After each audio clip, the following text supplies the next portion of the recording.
Thank you, Chairman Grassley and Ranking Member Feinstein, members of the committee. My name is Christine Blasey Ford. I am a professor of psychology at Palo Alto University and a research psychologist at the Stanford University School of Medicine. I won't detail my educational background since it has already been summarized. I have been married to Russell Ford since 2002, and we have 2 children. I am here today not because I want to be. I am terrified. I am here because I believe it is my civic duty to tell you what happened to me while Brett Kavanaugh and I were in high school. I have described the events publicly before.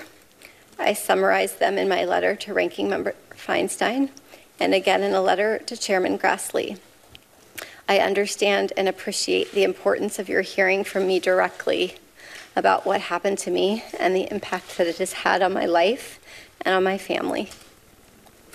I grew up in the suburbs of Washington, D.C. I attended the Holton Arms School in Bethesda, Maryland from 1978 to 1984. Holton Arms is an all-girls school that opened in 1901.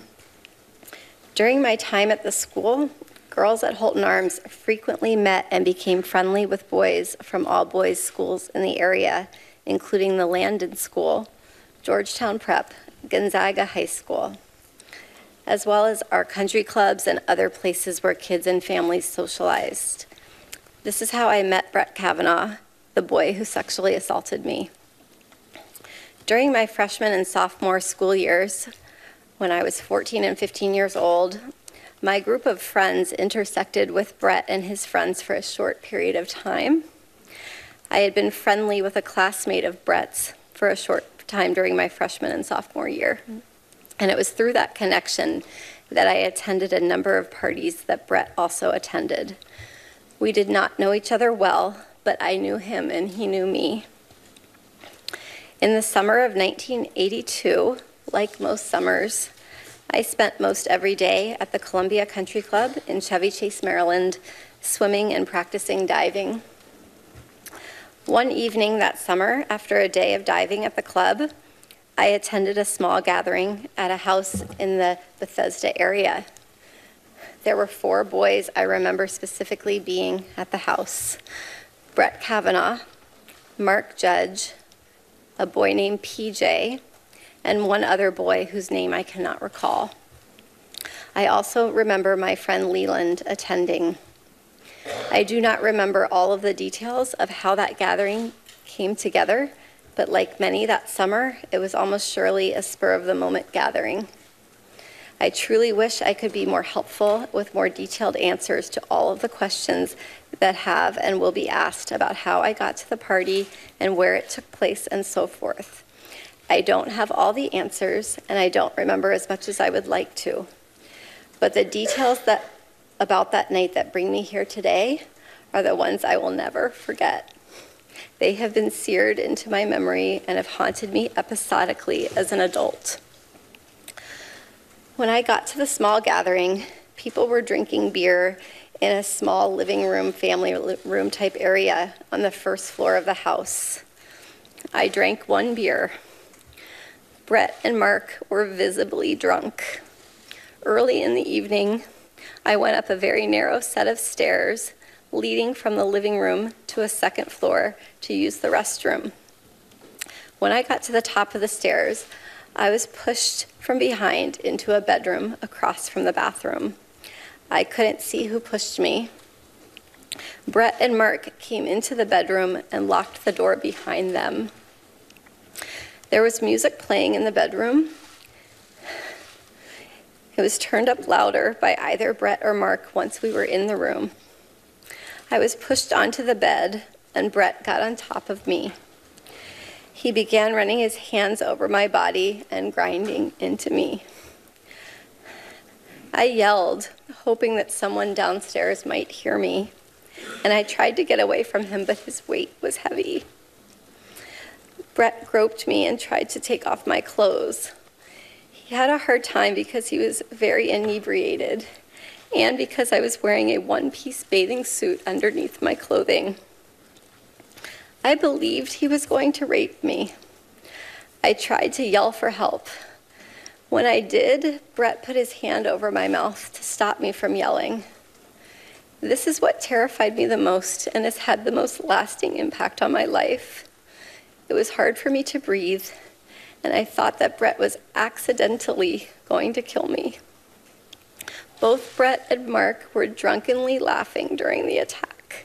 They seemed to be having a very good time. Mark seemed ambivalent, at times urging Brett on, and at times telling him to stop. A couple of times I made eye contact with Mark and thought he might try to help me, but he did not. During this assault, Mark came over and jumped on the bed twice while Brett was on top of me. And the last time that he did this, we toppled over and Brett was no longer on top of me. I was able to get up and run out of the room. Directly across from the bedroom was a small bathroom. I ran inside the bathroom and locked the door. I waited until I heard Brett and Mark leave the bedroom, laughing, and loudly walk down the narrow stairway, pinballing off the walls on the way down. I waited, and when I did not hear them come back up the stairs, I left the bathroom, went down the same stairwell, through the living room, and left the house. I remember being on the street and feeling an enormous sense of relief that I had escaped that house and that Brett and Mark were not coming outside after me. Brett's assault on me drastically altered my life.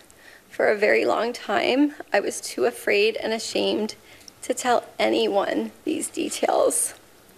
I did not want to tell my parents that I, at age 15, was in a house without any parents present, drinking beer with boys. I convinced myself that because Brett did not rape me, I should just move on and just pretend that it didn't happen. Over the years, I told very, very few friends that I had this traumatic experience. I told my husband before we were married that I had experienced a sexual assault. I had never told the details to anyone, the specific details, until May 2012 during a couples counseling session.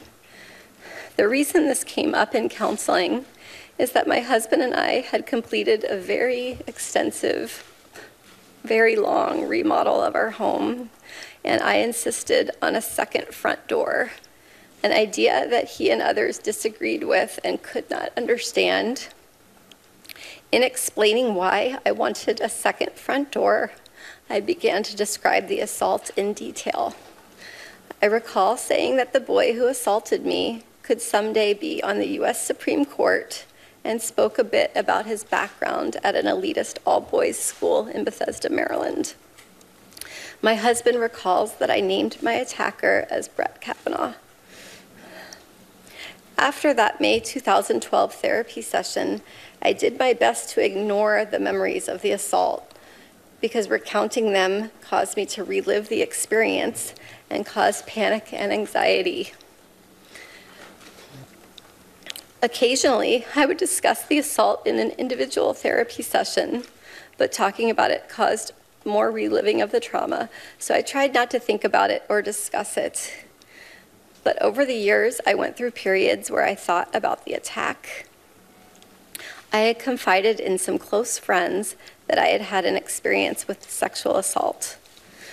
Occasionally, I stated that my assailant was a prominent lawyer or judge, but I did not use his name.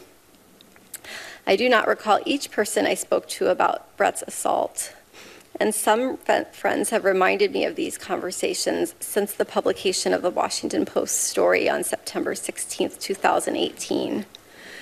But until July 2018, I had never named Mr. Kavanaugh as my attacker outside of therapy. This changed in early July 2018. I saw press reports stating that Brett Kavanaugh was on the short list of a list of very well-qualified Supreme Court nominees. I thought it was my civic duty to relay the information I had about Mr. Kavanaugh's conduct so that those considering his nomination would know about this assault. On July 6th, I had a sense of urgency to relay the information to the Senate and the President as soon as possible before a nominee was selected. I did not know how specifically to do this. I called my congressional representative and let her receptionist know that someone on the President's shortlist had attacked me. I also sent a message to the encrypted Washington Post confidential tip line. I did not use my name, but I provided the names of Brett Kavanaugh and Mark Judge. I stated that Mr. Kavanaugh had assaulted me in the 1980s in Maryland. This was an extremely hard thing for me to do, but I felt that I couldn't not do it. Over the next 2 days, I told a couple of close friends on the beach in Aptos, California, that Mr. Kavanaugh had sexually assaulted me. I was very conflicted as to whether to speak out. On July 9th, I received a return phone call from the office of Congresswoman Anna Eshoo after Mr. Kavanaugh had become the nominee.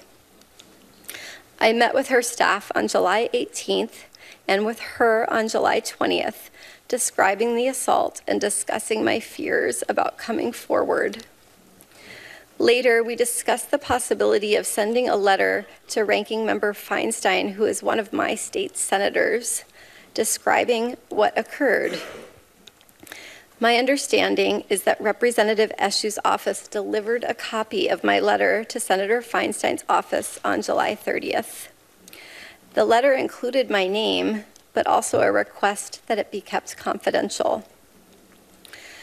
My hope was that providing the information confidentially would be sufficient to allow the Senate to consider Mr. Kavanaugh's serious misconduct without having to make myself, my family, or anyone's family vulnerable to the personal attacks and invasions of privacy that we have faced since my name became public. In a letter dated August 31st, Senator Feinstein wrote that she would not share the letter without my explicit consent, and I appreciated this commitment. Sexual assault victims should be able to decide for themselves when and whether their private experience is made public. As the hearing date got closer, I struggled with a terrible choice. Do I share the facts with the Senate and put myself and my family in the public spotlight? Or do I preserve our privacy and allow the Senate to make its decision without knowing the full truth of his past behaviors? I agonized daily with this decision throughout August and September 2018. The sense of duty that originally motivated me to reach out confidentially to the Washington Post and to Anna Eshoo's office when there was still a list of extremely qualified candidates, and to Senator Feinstein was always there, but my fears of the consequences of speaking out started to exponentially increase. During August 2018, the press reported that Mr. Kavanaugh's confirmation was virtually certain. Persons painted him as a champion of women's rights and empowerment. And I believed that if I came forward, my single voice would be drowned out by a chorus of powerful supporters. By the time of the confirmation hearings, I had resigned myself to remaining quiet and letting the committee and the Senate make their decision without knowing what Mr. Kavanaugh had done to me. Once the press started reporting on the existence of the letter I had sent to Senator Feinstein, I faced mounting pressure. Reporters appeared at my home and at my workplace, demanding information about the letter in the presence of my graduate students. They called my bosses and coworkers and left me many messages, making it clear that my name would inevitably be released to the media. I decided to speak out publicly to a journalist who had originally responded to the tip I had sent to the Washington Post and who had gained my trust. It was important for me to describe the details of the assault in my own words.